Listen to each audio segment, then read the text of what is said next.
You have a section in your book talking about the myths that women have bought into. I'd like to just touch on them briefly, okay? Number one, how I dress is my business. It shouldn't be a concern for God or guys. Well, there's a passage of Scripture that says that sin is bound to come, but woe to those through whom it comes. It's better to have a millstone tied around your neck than to cause a brother to stumble and fall. And as women, we have to understand that because God made our brothers so visually stimulated, the way that we dress certainly causes them to stumble and fall if we're immodest.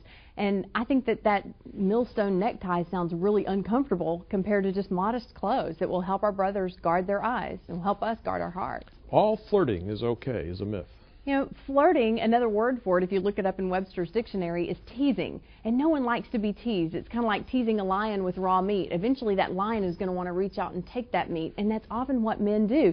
And women accuse them of having no self-control and being total pigs, but it's because women have flaunted themselves. And men say, well, I wouldn't treat women like that if they weren't teaching me that that's what they want. A lot of girls think having a boyfriend will solve all my problems.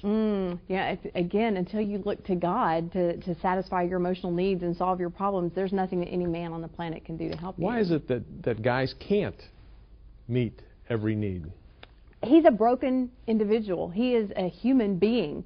And so, you know, two broken individuals don't make one complete whole. You have to look to God, your creator, for that wholeness. And a perfect relationship is two people who are both looking to God, and then look to each other as just kind of the icing on the cake. But God is the foundation of where they get their self-esteem from. How about the one where girls say, you know, I don't care how he is. The fact is my love will change him.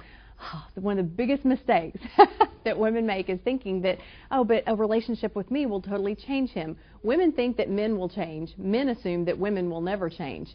And the opposite takes place. The men never change, and she becomes a nag, and it just creates this dynamic in marriage later on where she's just constantly pursuing and nagging him, and he is constantly running from her.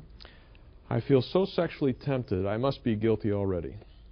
So why bother resisting? Right. It's false guilt, and that is Satan's favorite strategy. But we have to understand that even Jesus himself was tempted in every way, but was without sin. And so that tells us that we can be tempted, but temptation doesn't become sin without our full permission.